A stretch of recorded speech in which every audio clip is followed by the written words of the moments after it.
ओम शांति। आज है 11 मई की मुरली। तो आज की मुरली में बाबू कह भी अगर बच्चा ने महिमा लायक बनना है भी जिया बाप की महिमा है बिया बच्चा भी धारण करेगा तो बैंक लिए अपन करनो की है। तो बाबू के भी भगवान आ रही है ज्ञान सुनागे आत्मा ने पवित्र बनाने खातर और फिर आप भी आगे सेवा करा और ने समझावा और बिंग अंदर और भी बातें बाबू बताइए भी जी हाँ बोल की ध्यान रखनी है बोल ऐसा होना चाहिए कि कहीं तंग ना करे। तो यह ज्ञान को सागर बाबू है भी अपन भी ज्ञान को मास्टर ज्ञान को सागर और पतित पावन बनना है यानी खुद पावन बन के और न पावन बनाना है। तो आई मुरली है भी अब भगवान ने आप भक्ति में बहुत ढूंढ्यो बहुत ज़्यादा ढूंढ्यो लेकिन अब वो मिल गयो तो बेंगो अब आप कयो मानांगा यदि तो ज्ञान को मतलब हो वो अपने अंदर ज्ञान सारो धीरे धीरे आता जाओगो और अपनो जीवन बढ़िया हो जाएगो और अपन देगी और आंगो भी जीवन धीरे धीरे बढ़िया हो जाएगो। तो आई बाबू आज की मुरली में समझाने लग रहा है क्या मीठे बच्चे जी मीठे बाबा बाबा आए हैं आप बच्चों को अपने समान महिमा लायक बनाने। बाप की जो महिमा है वह तुम धारण करते हो। बाप की महिमा की है ज्ञान गो सागर प्रेम गो सागर आनंद गो सागर वे आपा ने भी धारण करनी है। काल की मुरली मोनी का स्वरूप बनो ज्ञान सुन तो लियो लेकिन भी वो एक रूप बनो यानी बेगुण आना चाहिए अपने अंदर। ज्ञान है तो ज्ञान पूरो दिखना चाहिए भी आत्मा के अंदर ज्ञान है। प्रश्न है भक्ति मार्ग में परमात्मा माशुक को पूरा न जानते भी कौन से शब्द बहुत प्यार से बोलते और याद करते हैं। भक्ति में आप जानता भी कौन है भगवान ने और तो भी बहुत प्यार बोलता और याद करता की है। उत्तर है बहुत प्यार से कहते और याद करते हैं हे माशुक तुम जब आओगे तो हम सिर्फ आपको ही याद करेंगे और सबसे बुद्धि योग तोड़ आपके साथ जोड़ेंगे। अबे पहले तो अपने यहाँ लगन रहती कि एक बार भगवान मिल जाए एक बार भगवान मिल जाए फिर आप मैंने खूब याद करांगा लेकिन अब वो ज्ञान का रूप में मिलियो तो वो ज्ञान अपना याद ही कौन रहे बुद्धि और जगह जुड़ी रहे। तो अब बाप कहते हैं बच्चे मैं आया हूँ तो दे ही अभिमानी बनो। तुम्हारा पहला फर्ज है प्यार से बाप को याद करना। अब आपनो हर एक को आप फर्ज पूरा करा जी आप माँ हो तो बच्चा के लिए फर्ज है घर के लिए फर्ज है और रिश्ता में भी आपनो हर एक को फर्ज हो है। बेटी को आपको फर्ज है बहू को आपको फर्ज है सासू को आपको फर्ज है लेकिन आपनो एक आत्मा होने के नाते एक फर्ज है कि प्यार भगवान ने याद करूँ बस पहलो फर्ज सारों पहले वही है। ओम शांति। मीठे मीठे जीव की आत्माओं को परम पिता परमात्मा जिसने अब शरीर का लोन लिया है बैठ समझाते हैं कि मैं साधारण बूढ़े तन में आता हूँ आकर बहुत बच्चों को पढ़ाता हूँ। ब्रह्मा मुख वंशावली ब्राह्मण बच्चों को ही समझाएंगे जरूर मुख द्वारा ही समझाएंगे और किसको समझाएंगे। कहते हैं बच्चे तुम मुझे भक्ति मार्ग में बुलाते आए हो हे पतित पावन भारत खास और दुनिया में आम सब बुलाते हैं भारत ही पावन था बाकी सब शांति धाम में थे। बच्चों को ये याद में रखना चाहिए कि सतयुग त्रेता किसको कहा जाता है द्वापर कलयुग किसको कहा जाता है उनमें कौन कौन राज्य करते थे। तुम्हारी बुद्धि में पूरी ज्ञान है जैसे बाप को रचना के आदि मध्य अंत का ज्ञान है वैसे तुम्हारी बुद्धि में भी बाप जो ज्ञान देते हैं वह बच्चों में भी जरूर होना चाहिए। अब बाप वर्गा बनागा तो ज्ञान जिया भगवान में भी बच्चा में भी होना चाहिए। बाप आकर बच्चों को आप समान बनाते हैं जितनी बाप की महिमा उतनी बच्चों की महिमा है। बाप ने बच्चों को जास्ती महिमावान बनाया है। हमेशा समझो कि शिव बाबा इन द्वारा समझाते हैं आत्मा ही एक दो से बात करती है परंतु मनुष्य देह अभिमान में होने के कारण समझते हैं फलाना पढ़ाता है वास्तव में करती सब कुछ आत्मा है। आत्मा ही पार्ट बजाती है देही अभिमानी बनना है घड़ी घड़ी अपने को आत्मा समझना है। जब तक अपने को आत्मा नहीं समझेंगे तो बाप को भी याद नहीं कर सकेंगे। भूल जाते हैं तुमसे पूछा जाता है कि तुम किसके बच्चे हो तो कहते हो हम शिव बाबा के बच्चे हैं। विजिटर बुक में भी लिखा हुआ है तुम्हारा बाप कौन है। आई किताब ही कोई नया आवे तो बन पूछो भी आत्मा को बाप कौन है, तो झट देह के बाप का नाम बताएंगे। अच्छा, देही के बाप का नाम बताओ। देही हुआ आत्मा और देह हुआ शरीर। तो शरीर को तो झट देने से बता देंगा यो है, लेकिन आत्मा का बाप ने तो कोई जाने ही को नहीं। तो कोई श्री कृष्ण का कोई हनुमान का नाम लिखेंगे या तो लिखेंगे हम नहीं जानते। अरे तुम तो लौकिक बाप को जानते हो और पारलौकिक बाप जिनको तुम हमेशा दुख में याद करते हो उनको नहीं जानते हो। कहते भी हैं हे भगवान रहम करो, हे भगवान एक बच्चा दो, मांगते हो ना। अब बाप बिल्कुल सहज बात बताते हैं। तुम देह अभिमान में बहुत रहते हो, इसलिए बाप के वर्षे का नशा नहीं चढ़ता। तुमको तो बहुत नशा चाहिए, भक्ति करते ही हैं भगवान से मिलने के लिए। यज्ञ तप दान पुण्य आदि करना ये सब है भक्ति मार्ग। सब एक भगवान को प्राप्त करते हैं। बाप कहते हैं मैं तुम्हारा पतियों का पति, बापों का बाप हूँ, यानी सारंग ऊंचो हूँ। सब बाप भगवान को याद जरूर करते हैं। अब आपने भी शरीरांगा बाप आवे भी तो भगवान ने याद करता। आत्माएं याद करती है। बल कहते भी हैं बरकुटी के बीच चमकता है अजब सितारा, परंतु ये बगैर समझ के ऐसे ही कह देते हैं। रहस्य का तो कुछ पता नहीं। तुम आत्मा को ही नहीं जानते हो तो आत्मा के बाप को कैसे जान सकते हो। आ चीज़ां सारी औरा ने समझाने के लिए बाबू बताने लग रहे हैं। पहले खुद धारण करके आत्मिक रूप में, फिर औरा ने भी समझाना है। दीदार तो होता है भक्ति मार्ग वाला। भक्ति मार्ग में पूजा के लिए बड़ा बड़ा लिंग रख देते हैं, क्योंकि अगर बिंदी का रूप दिखाएं तो कोई समझ न सके। ये है महीन बातें। अब कि नहीं समझाना है कि बिंदिन तो याद करीजे को नहीं है खतरो शिवलिंग बनावा। परमात्मा जिसको अखंड ज्योति स्वरूप कहा जाता है, मनुष्य कहते हैं उनका कोई बहुत बड़ा रूप है। ब्रह्म समाजी मठ वाले ज्योति को परमात्मा कहते हैं। दुनिया में ये किसको पता नहीं कि परमपिता परमात्मा बिंदी है, तो मूंझ पड़ते हैं। बच्चे भी कहते हैं बाबा किसको याद करें, हमने तो सुना था ये बड़ा लिंग है, उनको याद किया जाता है। अब बिंदी को कैसे याद करें। अरे तुम आत्मा भी बिंदी हो, बाप भी बिंदी है। आत्मा को बुलाते हैं वह जरूर यहाँ ही आकर बैठेंगे। भक्ति मार्ग में भी जो साक्षात्कार आदि होता है ये सब है भक्ति। भक्ति भी एक ही नहीं करते, बहुतों को भगवान बना दिया है। भगत जो भक्ति करते हैं उनको भगवान कैसे कहेंगे। अगर परमात्मा सर्वव्यापी है तो फिर भक्ति किसकी करते हो। सौ भी भिन्न प्रकार की भक्ति करते हैं। अगर भगवान हर हर जगह हैं तो फिर याद करने की बुलाने की जरूरत क्या है। तो बाप समझाते हैं बच्चे ऐसे मत समझो कि हमको अनेक वर्ष जीना है, अब समय बहुत नज़दीक होता जाता है। निश्चय रखना है बाबा को ब्रह्मा द्वारा स्थापना करानी है। बाप खुद कहते हैं मैं इस द्वारा तुमको सृष्टि के आदि मध्य अंत का राज बताता हूँ। गाते भी हैं ब्रह्मा द्वारा स्थापना, ये नहीं जानते कि नई दुनिया को विष्णुपुरी कहा जाता है। अब गाता तो आ कि ब्रह्मा द्वारा सृष्टि रची जाए, लेकिन पतो को नहीं। अर्थात विष्णु के दो रूप राज्य करते थे, किसको पता नहीं है कि विष्णु कौन है। तुम जानते हो कि ये ब्रह्मा सरस्वती ही फिर विष्णु के दो रूप लक्ष्मी नारायण बन जाते हैं, बन पालना करते हैं। ब्रह्मा द्वारा स्थापना विष्णुपुरी अर्थात स्वर्ग की, फिर पालना करेंगे। तुम्हारी बुद्धि में आना चाहिए बाप ज्ञान का सागर है, मनुष्य सृष्टि का बीज रूप है। वह इस ड्रामा के आदि मध्य अंत को जानते हैं, वही पतित पावन है। जो बाप का धंधा है वही तुम्हारा धंधा है। तुम भी पतित से पावन बनाते हो। दुनिया में एक बाप के 3-4 बच्चे होंगे, कोई बच्चा बहुत ऊंच चढ़ा हुआ होगा, कोई बिल्कुल नीचे होगा। यहाँ तुमको बाप एक ही धंधा सिखाते हैं कि तुम पतितों को पावन बनाओ, सबको यही लक्ष्य दो कि शिव बाबा कहते हैं मुझे याद करो। गीता में भी श्री कृष्ण भगवानुवाच लिख दिया है। तुमको समझाना है भगवान तो निराकार पुनर्जन्म रहित है, बस यही भूल है। अभी तुम बच्चे श्री कृष्णपुरी के मालिक बन रहे हो।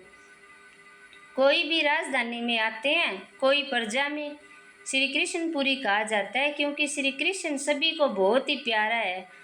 बच्चे प्यारे लगते हैं ना, बच्चों का भी माँ बाप से प्यार होता है, प्यार सारा बिखर जाता है। अब बाप समझाते हैं, तुम अपने को शरीर मत समझो, घड़ी घड़ी अपने को आत्मा निश्चय करो, आत्माभिमानी बनो। बाप भी निराकार है, यहाँ भी शरीर लेना पड़ता है समझाने के लिए, बगैर शरीर तो समझा नहीं सकेंगे। तुमको तो अपना शरीर है, बाबा फिर लोन लेते हैं। बाकी इसमें प्रेरणा आदि की बात ही नहीं। बाप खुद कहते हैं, मैं ये शरीर धारण कर बच्चों को पढ़ाता हूँ क्योंकि तुम्हारी आत्मा जो तमो प्रधान बन गई है उनको सतो प्रधान बनाना है। गाते भी हैं पतित पावन आओ, परंतु अर्थ नहीं समझते। अभी तुम समझते हो बाप आकर कैसे पावन बनाते हैं, ये भी तुम जानते हो। सतयुग में सिर्फ हमारा ही छोटा झाड़ होगा, तुम स्वर्ग में जाएंगे, बाकी जो इतने खंड है उनका नाम निशान नहीं होगा। भारत खंड ही स्वर्ग था, परम पिता परमात्मा ही आकर स्वर्ग की स्थापना करते हैं। अभी नरक है, स्वर्ग की स्थापना कोई बाहर को नहीं होने लग रही, अपने अंदर होने लग रही है ज्ञान के द्वारा। तो प्राचीन भारत खंड ही है जहाँ देवताओं का राज्य था, अब नहीं है। उनके यहाँ मंदिर है, चित्र है, तो भारत की ही बात हुई। ये कोई भी भारतवासियों की बुद्धि में नहीं आता कि भारत स्वर्ग था, लक्ष्मी नारायण मालिक थे और कोई खंड नहीं था। अब तो अनेक धर्म आ गए हैं, भारतवासी धर्म भ्रष्ट कर्म भ्रष्ट बन गए हैं। श्री कृष्ण को श्याम सुंदर कह देते हैं परंतु अर्थ नहीं समझते। बरोबर ये सांवरा था ना, कहते हैं श्री कृष्ण को सर्प ने डसा तो सांवरा हो गया। अब वह तो सतयुग का प्रिंस था, कैसे काला हो गया। अभी तुम ये बातें समझते हो। श्री कृष्ण के माँ बाप भी अभी पढ़ रहे हैं। बाबू का भी कृष्ण जी के लिए कालो दिखाए है, क्या सर्प डस लियो। सर्प को मतलब 5 विकारांग कारण आत्मा काली बन गई, बाकी सतयुग में ही थोड़ी हो इसके भी के नहीं सांप खाओगो। और श्री कृष्ण का माँ बाप भी अभी ज्ञान में ही है, पढ़ने लग रहे हैं। माँ बाप से उत्तम श्री कृष्ण गाया हुआ है। अब श्री कृष्ण का माँ बाप की इतनी महिमा कठे कौन दिखाई दी, कृष्ण जी की दिखाई दे, क्योंकि प्योर आत्मा ही। माँ बाप का कोई नाम नहीं है, नहीं तो जिस माँ बाप से ऐसा बच्चा पैदा हुआ वह माँ बाप भी प्यारे होने चाहिए, परंतु नहीं, महिमा सारी राधे कृष्ण की है, माँ बाप की कुछ है नहीं। तुम्हारी बुद्धि में ज्ञान है दिन और भक्ति है रात। अंधियारी रात में ठोकरें खाते रहते हैं। अब ज्ञान को नहीं हो जाए अंधियारा में अपन ठोकरा खाता, भक्ति है रात। अभी तुम बच्चों को समझाया जाता है, घर में रहो, ये सर्विस भी करते रहो, कोई को भी समझाओ। तुम आधा कल्प के आशिक हो, एक माशूक के। भक्ति मार्ग में सभी उनको याद करते तो आशिक ठहरे ना, परंतु माशूक को पूरा जानते नहीं, याद बहुत प्यार से करते हैं। आप आओगे तो हम सिर्फ आपको ही याद करेंगे, सबसे बुद्धि योग तोड़ आपके साथ जोड़ेंगे, ऐसे ही गाते थे ना। परंतु बाप से हमको क्या वर्षा मिलता है ये किसको पता नहीं था। अब बाप समझाते हैं, तुम देही अभिमानी बनो, बाप को याद। हमेशा बच्चा बाप को याद करता है, बच्ची माँ को याद करती है। हम जिन्स है ना, बच्चा समझता है हम बाप को वारिस बनेंगे, बच्ची थोड़ी कहती है, वह तो समझती है हमको पियर घर से ससुर घर जाना है। अब दुनिया की बात बता, बच्चा तो समझेगा छोरा बेटा जी हाँ कि अपन तो अठे ही रहना है, तो बाप के साथ मोह लगाओ, लेकिन बेटी तो पियर घर जानो है, पियर घर से ससुर घर जानो है, तो वह प्रॉपर्टी में मन को लगावा है। तो अब तुम्हारा निराकार और साकार पियर घर है, निराकार साकार पियर घर की आँख है। बाबू का ज्ञान का बाद आपा ही ज्ञान में चल गया तो आपा आपसरी में भाई बहन हो गया, तो वो भी बाप को घर हो गयो, मधुबन है जी को या सेंटर है। और निराकार यानी परम धाम भी अपनी आत्मा को घर है। बुलाते भी हैं, हे पतित पावन रहम करो, दुख हरो सुख दो, हमें लिबरेट करो, हमारा गाइड बनो। परंतु इसका अर्थ बड़े बड़े विद्वान आचार्य भी नहीं जानते। बाप तो सर्व का लिबरेटर है, वही सबका कल्याणकारी है, बाकी वह अपना ही कल्याण नहीं कर सकते तो औरों का क्या करेंगे। साधु संतां की बात बताई है बाबू। यहाँ बाप कहते हैं, मैं गुप्त आता हूँ। खुदा दोस्त की कहानी है ना, अब ये पुल है कलयुग और सतयुग के बीच का, उस पार जाना है। अब खुदा तो बाप है, दोस्त भी है, माता पिता का पार्ट भी बजाते हैं। यहाँ तुमको साक्षात्कार होता है तो जादू जादू कह देते हैं। साक्षात्कार तो नोदा भक्ति वालों को भी होता है, बहुत तीखे भगत होते हैं, दर्शन दो नहीं तो हम गला काटते हैं। भक्ति में तो लोग इतनी जिद्दी करने लग जाए कह खुद न बहुत ज़्यादा परेशान करे, लेकिन अठ तो बाबो कह बस याद करो। घर में बैठे बैठे भी बहुतों को साक्षात्कार होते रहते हैं। दिव्य दृष्टि की चाबी मेरे पास है। अर्जुन को भी मैंने ही दिव्य दृष्टि दी ना। ये विनाश देखो, अपना राज्य देखो। अर्जुन कौन है? जिकी आत्मा ज्ञान लेने लग रही है वह अर्जुन है। तो बाबू का जी का बच्चा ज्ञान में चला हुआ देखो दुनिया में विनाश होने लग रही है और आपने सत्युगी राज्य की स्थापना होने लग रही है। अब मुझे याद करो तो ये बनेंगे। अब तुम समझते हो विष्णु कौन है। मंदिर बनाने वाले खुद नहीं जानते कि विष्णु द्वारा पालना। चार भुजा का अर्थ ही है दो भुजा, मेल की दो फीमेल की। भुजा के दो रूप लक्ष्मी नारायण है, परंतु कुछ भी नहीं जानते। किसका भी ज्ञान नहीं है, न शिव बाबा का न विष्णु का। पहले पहले बाबा का आकर्षण था, बहुत आते थे। शुरुआत में सारा आंगन भर जाता था, जज मिनिस्टर सब आते थे। फिर विकार का झगड़ा हुआ तो कहने लगे बच्चे नहीं पैदा होंगे तो सृष्टि कैसे चलेगी। ये तो सृष्टि बढ़ने का कायदा है। गीता की बात ही भूल गए हैं कि भगवानुवाच काम महाशत्रु है। बाबू कह शुरू शुरू ब्रह्मा बाबा कन बहुत आता ज्ञान सुन ले, फिर बाद में विकारांगी यदि बात शिव बाबू कही तो सारा यहाँ कहने लगे यहाँ सृष्टि की यहाँ चलेगी।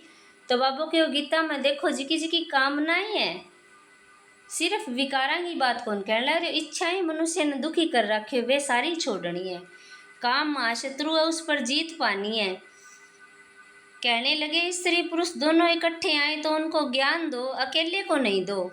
अब दोनों भी आए तो देवे ना। देखो दोनों को इकट्ठा भी देते हैं तो कोई ज्ञान लेते हैं कोई नहीं लेते हैं। तकदीर में नहीं होगा तो क्या कर सकते हैं। स्त्री पुरुष इकट्ठा ज्ञान सुने तो क्या, आत्मा तो अलग अलग संस्कारांगी है। जवाबों का एक हंस एक बुगला बन पड़ते हैं। यहाँ तुम ब्राह्मण देवताओं से भी उत्तम हो, जानते हो हम ईश्वरीय संतान है, शिव बाबा के बच्चे हैं। वहाँ स्वर्ग में तुमको ये ज्ञान नहीं रहेगा न। जब निराकारी दुनिया मुक्ति धाम में होंगे तब ये ज्ञान होगा ना। तो आप अगले जन्म में अपन ध्यान रखो कि आप इतनो ऊंच पद किया मिलो अपन, और ना ही परम धाम में आत्मा न कोई ज्ञान होगा। ये ज्ञान शरीर के साथ ही खत्म हो जाता है। अभी तुमको ज्ञान है, एक बाबा पढ़ा रहे हैं, अब ये खेल पूरा होता है। सब एक्टर हाजिर है, बाबा भी आया है, रही हुई आत्माएं आती रहती है। जब सब आ जाएंगे तब विनाश होगा, फिर सबको बाप साथ ले जाएंगे। सबको जाना है, इस पतित दुनिया का विनाश होना ही है। अच्छा, मीठे मीठे सकिलदे बच्चों प्रति माता पिता बाप दादा का याद प्यार और गुड मॉर्निंग। रूहानी बाप की रूहानी बच्चों को नमस्ते। हम रूहानी बच्चों की रूहानी बाप दादा को याद प्यार, गुड मॉर्निंग, नमस्ते। शुक्रिया बाबा, शुक्रिया आपका। पद्मा पदम, शुक्रिया आपका। धारणा के लिए मुख्य सार है, पहलो पतित से पावन बनाने का धंधा जो बाप का है वही धंधा करना है। सबको लक्ष्य देना है कि बाप को याद करो और पावन बनो। दूसरा है ये ब्राह्मण जीवन देवताओं से भी उत्तम जीवन है, इस नशे में रहना है। बुद्धि का योग और सबसे तोड़ एक माशुक को याद करना है। वरदान है त्याग और स्नेह की शक्ति द्वारा सेवा में सफलता प्राप्त करने वाले स्नेही सहयोगी भव। बाबू कह भी त्याग जरूरी है, कोई भी जगह हो। साधु संत तो घर गृहस्थी को त्याग कर दे, लेकिन अपन विकारों को त्याग करना और स्नेह की शक्ति के द्वारा सेवा करनी है, सारों प्रेम रखना है। जैसे शुरू में ज्ञान की शक्ति कम थी, लेकिन त्याग और स्नेह के आधार पर सफलता मिली। जब यज्ञ की शुरुआत हुई तो ज्ञान की शक्ति तो कम ही, लेकिन त्याग देखो सारा, स्नेह देखो, जब ज्ञान आगे बढ़ियो सफलता मिली। बुद्धि में दिन रात बाबा और यज्ञ की तरफ लगन रही, जिगर से निकलता था बाबा और यज्ञ। इसी स्नेह ने सभी को सहयोग में लाया, इसी शक्ति से केंद्र बने। तो कौन सी शक्ति याद करनी है? एक तो त्याग, हर जगह यहाँ नहीं भी अपन कोई चीज को अहंकार अभिमान त्याग करो, कोई चीज को मान सम्मान निंदा स्तुति सब में सम्मान रहना है। और दूसरों स्नेह की शक्ति, साकार स्नेह से ही मनमना भव बने, साकार स्नेह ने ही सहयोगी बनाया। अभी भी त्याग और स्नेह की शक्ति से गहराव डालो तो सफलता मिलेगी। तो अपन के करना है, त्याग चाहिए। पहले तो टाइम भी निकालना पड़ेगा, मेहनत भी करनी पड़ेगी, ज्ञान भी जीवन में लियाना पड़ेगा, योग भी करना पड़ेगा, जदि तो त्याग होगा। और फिर सारा का सागे स्नेह भी रखना है, मोह नहीं स्नेह, तो आपको सफलता मिल जाएगी सेवा के अंदर। स्लोगन है, फरिश्ता बनना है तो व्यर्थ बोल व डिस्टर्ब करने वाले बोल से मुक्त बनो। अपने जीवन ने फरिश्ता वर्गो बनाना है तो बोल की ध्यान रखनी है। आज की मुरली के हिसाबों ए व्यक्ति सारा है, कोई भी बात हो जाए, चाहे प्रकृति की चाहे व्यक्ति की, दोनों अचल स्थिति के आसन को जरा भी हिला न सके। अब अब कह चाहे तो कोई पांचों तत्व जी, आज बारिश आ गई, आंधी आ गई, तो ये में मन हलचल में ना आवे, और दूसरों कोई भी व्यक्ति अपन की कहने लग रहा है तो अपने अपनी शांति ने कोई हिला न सका। इतने पक्के हो ना, जैसे देखो शरीर आसन पर नहीं टिक सकता तो हलचल करेगा, ऐसे मन हलचल तो नहीं करता, सदा अचल अडोल, जरा भी हलचल नहीं हो। अगर कभी हलचल और कभी अचल है तो सिंहासन भी कभी मिलेगा और कभी नहीं मिलेगा। तो अपन के करना, आपकी ध्यान रखनी है, कदी हलचल में और कदी अचल हुआंगा तो फिर इसे ही आप राज्य कर सकांगा, इसे ही राजा बनांगा। अच्छा, ओम शांति।